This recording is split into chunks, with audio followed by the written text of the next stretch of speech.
अवघ्या झाल्या उर्मी. उर्मी असतात तुमच्या आमच्याकडे. कामाची उर्मी, क्रोधाची उर्मी, मदाची उर्मी, मस्तराची उर्मी, दंभाची उर्मी, द्वैताची उर्मी. आमच्यात उर्मी आहे एक प्रकारची. त्या उर्मी एक व्हायला पाहिजे. त्या कधी होतात मग स्वरूपाशी एक झालं की त्या उर्मी एक होतात. महादेवाचा आहे उर्मी, मी रामाचा आहे उर्मी, मी कृष्णाचा आहे उर्मी, मी मसोबाचा आहे उर्मी, मी आईचा आहे अंबाबाईचा आहे उर्मी, मी गणपतीचा आहे उर्मी, मी सूर्याचा आहे उर्मी. या सगळ्यांनाच माहिती नाही नेमकं मी कुणाचं आहे. यानं स्वतःला काय केलं? वाहून दिलं शंकराला, एकानं वाहून दिलं रामाला, एकानं वाहून दिलं देवीला, एकानं वाहून दिलं गणपतीला. पंचायतन सांगितलं, देव पंचायतन. त्या देव पंचायतनामध्ये हरिहर 2, देवी 3, गणपती 4 आणि सूर्य 5 देव सांगितले महाराज. सूर्याची उपासना करणारे म्हणतात आमचा सूर्य श्रेष्ठ. सगळे देव बाकीचे कनिष्ठ म्हणतात. उर्मी बद्दल बोलतो. महादेवाची भक्ती करणारे म्हणतात नाही म्हणजे आमचा महादेव श्रेष्ठ, तुमचा विष्णू कनिष्ठ, आई कनिष्ठ, गणपती कनिष्ठ, सूर्य कनिष्ठ. कोण म्हणताय? शिवाची भक्ती करणारे उर्मी, विष्णूची भक्ती करणारे म्हणतात शिव कनिष्ठ उर्मी, देवीची भक्ती करणारे म्हणतात बाकीचे देव कनिष्ठ उर्मी. प्रत्येकाला कुठल्या ना कुठल्या प्रकारची उर्मी आहे. आणि ती उर्मी काय झाली पाहिजे? ती उर्मी संपली पाहिजे.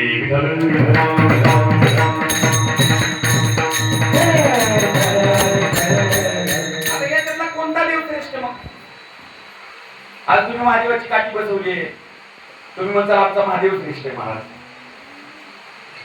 आता लेखाकडे परमार्थ तुम्हाला आतापर्यंत सांगितलं नाही का कुणी कोणता देव श्रेष्ठ आहे? महादेव श्रेष्ठ, विष्णू श्रेष्ठ, देवी श्रेष्ठ, गणपती श्रेष्ठ का सूर्य श्रेष्ठ? आता लय अवघड पडली माणसं. काय करावं मला म्हणजे आम्हाला आतापर्यंत कळत नाही म्हणजे काय श्रेष्ठ माहिती. आणि कळणारी माणसं बोलत नाही, काही सुज्ञ माणसं बोलतात. ते कळतात पण ते अजिबात बोलत नाही, कारण त्यांना माहिती ना नेमकं कोण श्रेष्ठ आहे. त्याचं उत्तर खूप चांगलं. संत समून साकार रूपाला आलेलं परमात्म्याचं साक्षात रूप आहे ती. उघडे परब्रह्म सद्गुरूची मूर्ती, पुरविती आरती शिष्याची हे कळायला ते भाग्य लागतं. संत उघड ब्रह्म आहे बरं का, आणि हे सामान्य ब्रह्म आहे.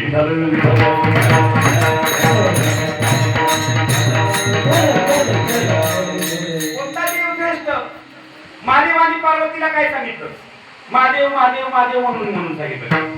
क्षीरसिंधू परिसरी शक्तीचे कर्ण कोहरी नेणू काही त्रिपुरारी सांगितले. जे काय सांगितलं? ओम नमः शिवाय म्हणून सांगितलं. काय आणि आम्ही निघालो ओम नमः शिवाय ओम नमः शिवाय म्हणून नाही का म्हटलं पाहिजे.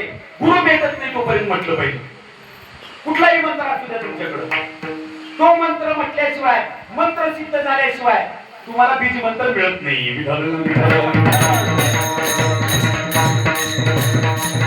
मंत्राला जर सिद्ध करायचं असेल सलग 3 महिने एका मंत्राचा जप केला पाहिजे.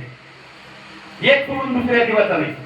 अनिकाची स्तुती आम्हा ब्रह्महत्या, एका वाचुनी त्या पांडुरंगा, आम्हा विष्णुदासा एकविध भाव, न म्हणूया देवा अनिकासी, शतखंड माझी होईल रचना, जरी या वचना पालटेन. आमचे संत म्हणतात सोमवाराला की महादेव, मंगळवाराला की अंबाबाई, बुधवाराला की विठ्ठल, गुरुवाराला की लक्ष्मी, शुक्रवाराला की बालाजी, शनिवाराला की हनुमंतराय, आणि रविवाराला की आमची माझी मूर्ती निपजवी, ते घराचे कोणी बैसवी, आपण देवदेवी यात्रे जाय. उर्मी बद्दल बोलतो. हे गटार उर्मी, गंगा उर्मी नाही. संकुचित उर्मी, माझा देव श्रेष्ठ म्हणणं ही संकुचित उर्मी बरं का. हा काय नको बघा तुम्ही. एकादशीच्या दिवशी जे तुला पाडू आमासी, ते तुलाची नागासी पंचमीच्या दिवशी. अरे चौथ मोठकी पाही गणेशाची होय, चौदशी ओ माय तुझाची व दुर्गे. नित्याराधन माझे काजी कुळदैवता भजे, पर्व विशेषी की जे पूजाना. तुम्हाला सांगू का एक रूढी पडली, रूढी पडी दे हे रूढी जगा परीच्या चालविती व्यवहार सत्य मूळ. खरं तुम्ही कोणी समजून घ्यायला तयार नाही. आमच्या वडिलांना केलं म्हणून आम्ही करतो. आम्ही खरं जाणून करत नाही, मानून खऱ्या अर्थानं आपण करतो. विठ्ठल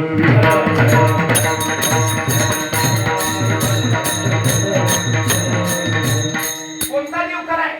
महादेव म्हणतात. महादेवाने सांगितलं मी ज्या देवाची भक्ती केली आहे तो देव म्हणजे कोणता आहे? तो सगळ्यात मोठा देव आहे. आणि त्या देवाचं मी भजन करतोय. हरी हरी हरी मंत्र हा शिवाचा. सगळ्या देवाचा देव कोण आहे? हरी आहे.